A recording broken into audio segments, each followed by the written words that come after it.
नमस्कार मित्रांनो, दिव्य संस्कृती या चॅनलवरती आपणा सर्वांचे स्वागत आहे. मित्रांनो, पुष्य नक्षत्राचे सर्वात जास्त महत्त्व गुरुवारी आणि रविवारी असते. गुरुवारी पुष्य नक्षत्र आल्यास त्याला गुरुपुष्य योग असे म्हणतात, तर रविवारी पुष्य नक्षत्र आल्यास त्याला रविपुष्य योग असे म्हणतात. हा योग ज्योतिषशास्त्रातील सर्वाधिक शुभ मुहूर्तांपैकी एक मानला जातो. मित्रांनो, गुरुपुष्यामृत योग म्हणजे काय? गुरुपुष्यामृत योगावर काय करावे? गुरुपुष्यामृत योगाचे महत्त्व, गुरुपुष्यामृत योगावर कलश स्थापना आणि पूजाविधी कशी करावी, आणि गुरुपुष्यामृत योगावर कोणती खरेदी करावी, आणि या दिवशी काय करावे आणि काय करू नये या संदर्भातील सविस्तर व्हिडिओ याआधी आम्ही बनवला आहे. त्या व्हिडिओची लिंक डिस्क्रिप्शन बॉक्समध्ये दिली आहे.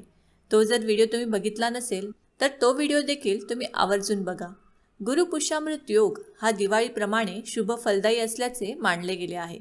या योगावर केलेली सोने खरेदी किंवा गुंतवणूक भविष्यात उत्तम लाभदायक ठरते. पुष्य नक्षत्रामध्ये नवीन वस्तूंची खरेदी करणे, नवीन काम सुरू करणे हे अतिशय शुभ मानले गेले आहे. या नक्षत्रयोगात केलेली सर्वच कामे शुभ फलदायी ठरतात, त्यामुळे धनवृद्धी होते. जेव्हा गुरुवार व पुष्य नक्षत्र एकत्र येतात तेव्हा अत्यंत शुभ फल देणारा अमृत योग तयार होतो. म्हणूनच आपण या दिवसाचा फायदा करून घ्यायला हवा. एखादा व्यक्ती साधक असेल तर त्याच्याकरिता देखील हा चांगला दिवस असतो. ईश्वराचा आशीर्वाद प्राप्त करण्यासाठी व त्याला प्रसन्न करण्यासाठी हा दिवस अत्यंत शुभ मानला जातो. परंतु गुरुपुष्यामृत योग विवाह संस्कारासाठी मात्र चांगला नसल्याचे मानले जाते. या योगाला ब्रह्मदेवांचा शाप मिळाल्याचे सांगितले जाते. त्यामुळे विवाहाशी संबंधित कोणतेही काम करणे योग्य नसल्याचे मानले जाते. मात्र महत्त्वाचे आर्थिक व्यवहार व भौतिक सुखाशी निगडीत कार्य या शुभ योगावर केले जाऊ शकतात. या नक्षत्रावर गुरु, शनी आणि चंद्र यांचा प्रभाव असतो. त्यामुळे या काळात केलेली खरेदी ही कायम अक्षय म्हणजेच जिचा कधीही क्षय होत नाही अशी राहते. या काळात केलेली गुंतवणूकही लाभदायक ठरते. पुष्य नक्षत्रात जप, तप, दानधर्म, अनुष्ठान, दीक्षा, शुभकर्म यासारखी धार्मिक कार्ये सुरू करणे हे अत्यंत शुभ मानले जाते. या नक्षत्रात दूध दान केल्यास अक्षय पुण्यप्राप्ती होते आणि अचानक धनलाभही होतो. पुष्य नक्षत्रावर महालक्ष्मी देवीची विशेष कृपा असते. त्यामुळे या नक्षत्रात महालक्ष्मीला प्रसन्न करून घेणे अगदी सोपे होते. या शुभयोगात लक्ष्मी स्तोत्र आणि कणक स्तोत्राचे पठण केल्यास महालक्ष्मीची विशेष कृपा होते आणि आर्थिक समस्यांपासून सुटका होऊ शकते. ज्योतिषशास्त्रात गुरुपुष्य योगाचे विशेष महत्त्व आहे, कारण हा योग विशेष आणि चांगले फळ देणारा आहे.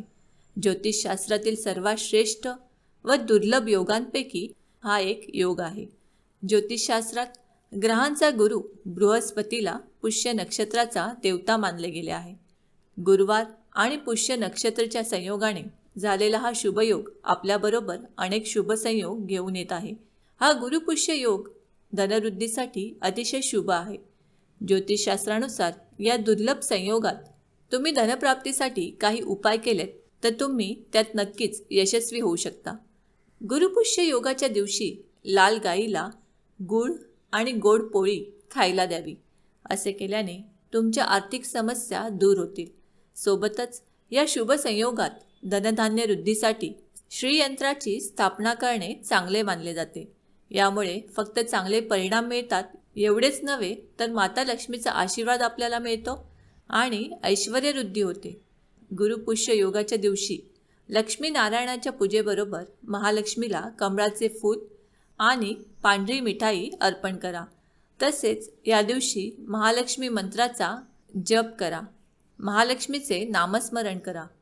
या शुभयोगात लक्ष्मीच्या मंत्राचा जप केल्याने धनप्राप्तीचा योग प्रबळ होतो. गुरुपुष्य योगाच्या दिवशी भगवान शिव आणि त्यांचा मुलगा गणेश यांची सुद्धा पूजा अर्चना केली पाहिजे. मंदिरात जाऊन साफसफाई केली पाहिजे. असे केल्याने शुभ ग्रहांची शांती होते आणि त्यामुळे शुभ संकेत मिळतात. तसेच कोणत्याही कार्यात येणारे अडथळे दूर होतात. मानसिक समाधान, शांती मिळते. या दिवशी तुम्ही पिवळ्या वस्तूंचे दान करावे. संध्याकाळी पिंपळाच्या झाडाला पाणी द्यावे. जर तुमच्या कुंडलीमध्ये गुरुदोष असेल तर ब्रह्ममुहूर्तावर उठून आंघोळ करून ध्यान करावे आणि भगवान विष्णूबरोबर माता लक्ष्मीची मनोभावे पूजा करावी.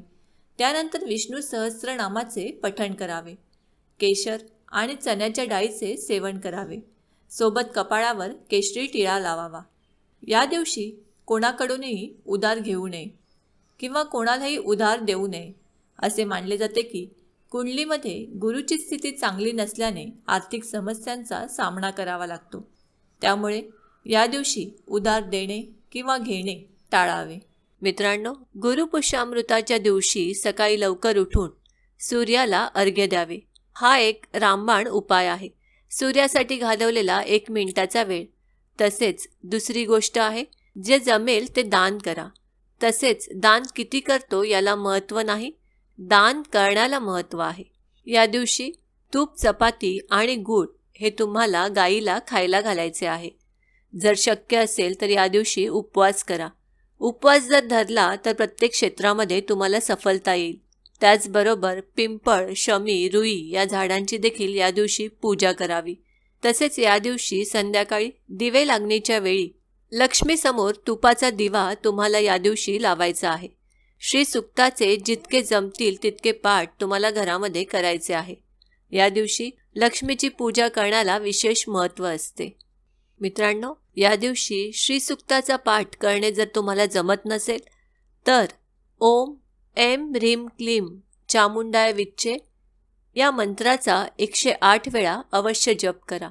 यामुळे माता लक्ष्मी प्रसन्न होते आणि आपल्या सर्व इच्छा पूर्ण करते. या दिवशी शंख, कवड्या या गोष्टींची सुद्धा अवश्य पूजा करावी.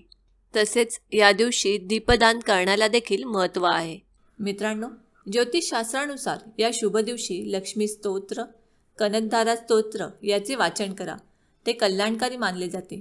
या स्तोत्राचे वाचन केल्याने, ऐकल्याने धनधान्याची कमतरता होत नाही आणि आपल्या आसपास सकारात्मक ऊर्जेचा वावर वाढतो. दररोज याचे वाचन केल्याने वैभव, ऐश्वर्यवृद्धी होते आणि कुटुंबातील सदस्यांमध्ये प्रेम वाढीस लागते. याचे वाचन केल्याने शत्रूंपासून मुक्ती मिळते. मित्रांनो, गुरुपुष्यामृत योग हा नशीब बदलणारा, दारिद्र्य दूर करणारा आणि इच्छित फळ देणारा असा हा गुरुपुष्यामृत योग आहे. आयुर्वेदाच्या दृष्टीने सुद्धा या योगास विशेष महत्त्व आहे.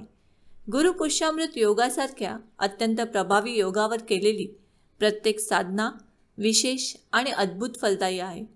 प्रत्येकाने या योगावर आपल्या कुलस्वामिनीचे, इष्टदेवतेचे नामस्मरण अथवा पारायणरूपी साधना करून आपले जीवन कृतकृत्य करावे.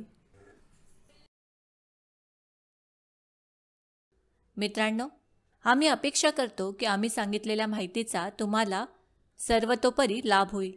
माहिती आवडली असल्यास ही माहिती तुम्ही मित्रपरिवाराबरोबर शेअर करा आणि अजूनही जर तुम्ही दिव्य संस्कृती या चॅनलला सबस्क्राईब केलं नसेल तर आमचे नवनवीन व्हिडिओ पाहण्यासाठी चॅनलला आजच सबस्क्राईब करा. धन्यवाद.